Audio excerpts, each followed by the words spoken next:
On this, let's bring in Sami Hamdi, who's the editor-in-chief of the International Interest, and he joins me live from London. Great to have you on the show, Sami. First of all, explain to us what happened. Why have the separatists in southern Yemen declared self-rule and broken this peace agreement?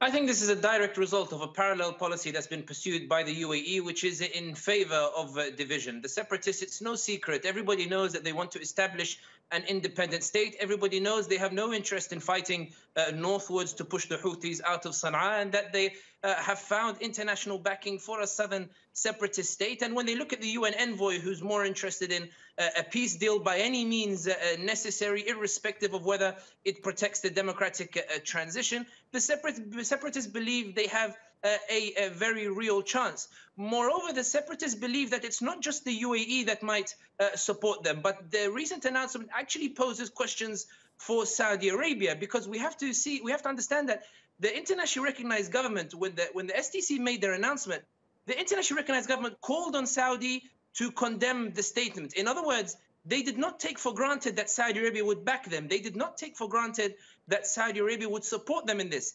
And the STC even considered the possibility that Saudi would support them by coming out on their social media and saying, Saudi Arabia, we are always your allies. We have been your allies for a very long time. Let's remember that Saudi Arabia was against unity of Yemen in the 1994 civil war.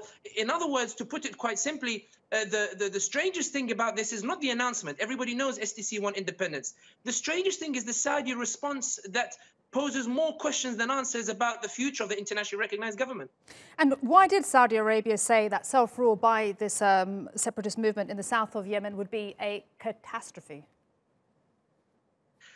I think because it's a catastrophe because it would open a new battlefront. I think the reason, one of the main reasons there was questions about the Saudi response was because of delay in condemning the move. It was almost as if Saudi Arabia was waiting to see what the reaction would be among the southern provinces, Al-Mohra, Shabwa, these provinces. Would they accept the statement by the STC? In other words, the question is, if they accepted, would Saudi Arabia have gone along with it?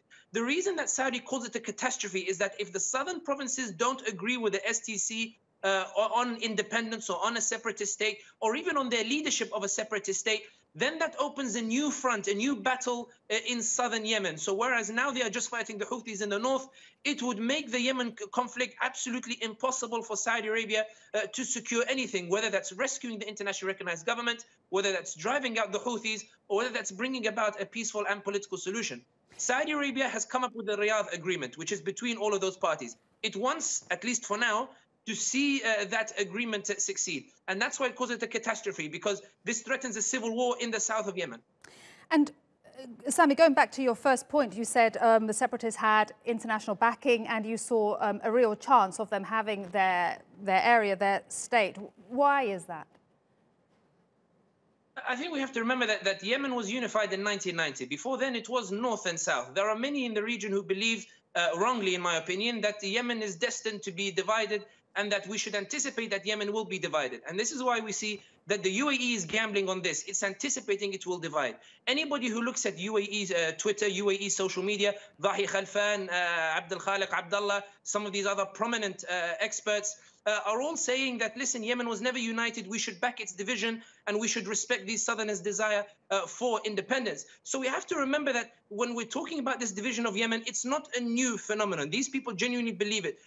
The reason why some of these nations might want Yemen to be divided is quite simply that a united Yemen is far stronger than a divided Yemen. A united Yemen can pose some issues with regards to the geopolitical dynamics, especially if the Yemenis can be united. But I think the closer to reality, the closer possibility is that the UAE looks at Yemen, sees how all of the different tribes and different factions are fighting one another, see how the Houthis since the 1960s have been trying to impose themselves, sees how Islah and everybody else wants to impose themselves by force. It may well be that the UAE quite simply says that unity is a long lost cause, and it's better to deal with the practical realities, which is that given that the US are ready to deal with the Houthis under the banner of fighting terrorism, given that the UN peace envoy doesn't care about the democratic transition, doesn't care about the national dialogue. He just wants a peace agreement. UAE probably says, listen, let's be pragmatic about this. Let's support a party, because at the end of the day, let's support somebody who can win, and the southern separatists can win, not the internationally recognized government. It's a crude way of looking at it, but this is the tragedy of Yemen. Sami, thank you so much for explaining it all to us. Sami Hamdi, live for us there in London, and happy Ramadan to you. Thank you.